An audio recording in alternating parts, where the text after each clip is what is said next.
السلام علیکم ناظرین، کیا حال چال ہے؟ طبیعت ٹھیک ٹھاک؟ امید کرتا ہوں کہ آپ خیریت سے ہوں گے۔ آپ کو اپنے ویلاگ اور چینل پہ خوش آمدید کہتا ہوں۔ ناظرین، میں آپ کو خبر دے رہا ہوں۔ خبر یہ ہے کہ اسرائیلی حملے کے بعد پاکستانی وزیر اعظم اظہار یکجہتی کے لیے قطر پہنچ گئے، یعنی دوحہ پہنچ گئے۔ خبر تفصیل سے پڑھتے ہیں۔ دوحہ پر اسرائیلی حملے کے بعد پاکستانی وزیر اعظم شہباز شریف اپنی کابینہ کے اہم وزراء کے ہمراہ جمعرات کو قطر پہنچ گئے ہیں۔ اسرائیل نے منگل 9 ستمبر کو دوحہ میں حماس کی قیادت کو نشانہ بنایا تھا، جس کی پاکستان اور سعودی عرب سمیت عالمی سطح پر شدید مذمت کی گئی۔ حماس کے مطابق اس حملے میں ان کے 5 ارکان قتل کیے گئے، جن میں غزہ کے جلاوطن رہنما خلیل الحیہ کے صاحبزادے بھی شامل ہیں۔ AFP کے مطابق قطر نے کہا ہے کہ اسرائیلی حملے میں قتل ہونے والوں کی نماز جنازہ آج یعنی جمعرات کو ادا کی جائے گی۔ دریں اثنا قطر نیوز ایجنسی کے مطابق قطر اتوار کو ایک عرب اسلامی سربراہی کانفرنس منعقد کرے گا، جس میں قطر پر اسرائیلی حملے پر غور کیا جائے گا۔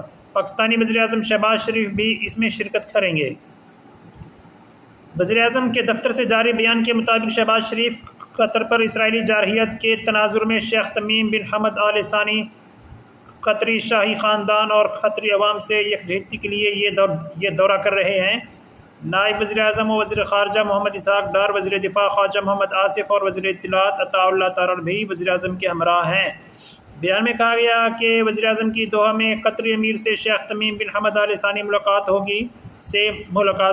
وزیر اعظم دوحہ پر بلا جواز اسرائیلی جارحیت اور بین الاقوامی قوانین کے صریح منافی حملے کے تناظر میں قطری امیر اور عوام سے یکجہتی کا اظہار کریں گے۔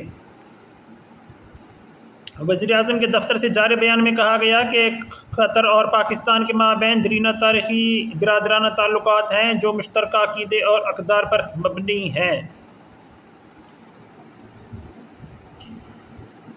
پاکستان نے قطر کا ہمیشہ ہر مشکل وقت میں ساتھ دیا اور دیتا رہے گا۔ اس کا اظہار وزیر اعظم قطری امیر سے ملاقات میں کریں گے۔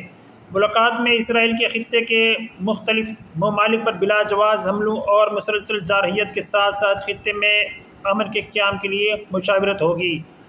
دفتر خارجہ سے جاری ایک بیان میں کہا گیا کہ یہ دورہ قطر کی سلامتی اور خود مختاری کے لیے پاکستان کی غیر متزلزل حمایت اور مشرق وسطیٰ میں امن و استحکام کے عزم کو اجاگر کرتا ہے۔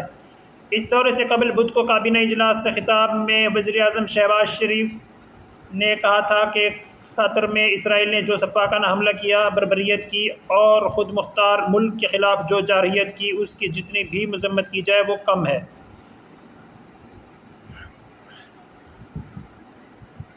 پاکستان کے نائب وزیر اعظم اسحاق ڈار نے بدھ کو کہا تھا کہ اسلام آباد نے اقوام متحدہ کی سلامتی کونسل کا ہنگامی اجلاس طلب کرنے کی درخواست دی ہے تاکہ اسرائیلی حملوں پر بات کی جا سکے، جن کے بارے میں کہا گیا ہے کہ وہ غزہ میں جنگ بندی کی کوششوں کو سیبوٹاج کرنے کے لیے کیے گئے۔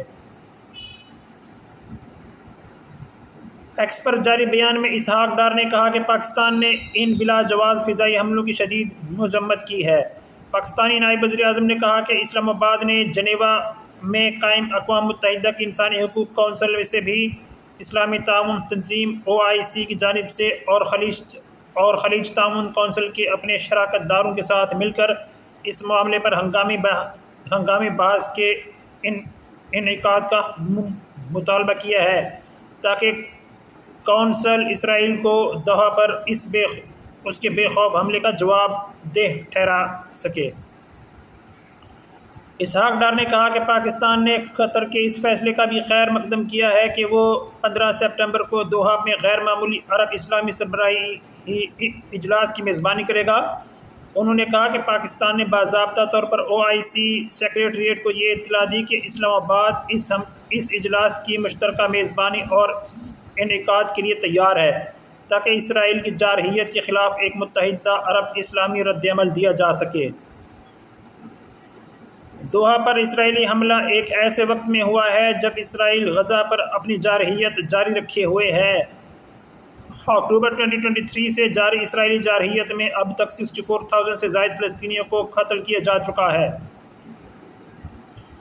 قطری حکام نے اسرائیلی حملے کو مجرمانہ کارروائی اور بین الاقوامی قانون کی سراسر خلاف ورزی قرار دیا، جس سے قطری شہریوں اور غیر ملکی رہائشیوں دونوں کی سلامتی خطرے میں پڑ گئی۔ ناظرین، یہ تھا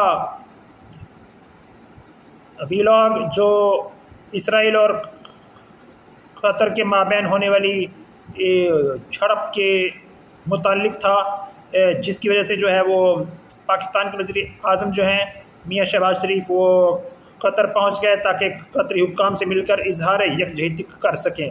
تفصیلات میں نے آپ کو بتا دی ہیں، اور میرے مزید جو ہے خبریں حاصل کرنے کے لیے یا میری ویڈیوز کو دیکھنے کے لیے آپ میرے چینل کو لائک شیئر سبسکرائب ضرور کریں تاکہ میری خبریں آپ کو ملتی رہیں۔ دعا میں یاد رکھیں۔ اللہ حافظ۔